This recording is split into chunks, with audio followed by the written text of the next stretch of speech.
So, what's the most stolen vehicle in America? It's not an import or even a sedan. It's the Ford F-250.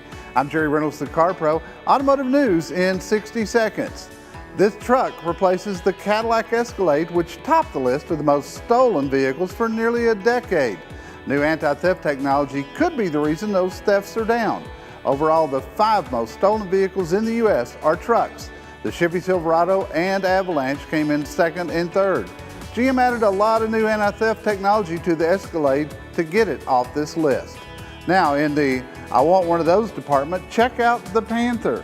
It's a Jeep-inspired off-roader that can transform itself into a boat in just 15 seconds. The U.S. company that builds it claims it's the world's fastest amphibious vehicle.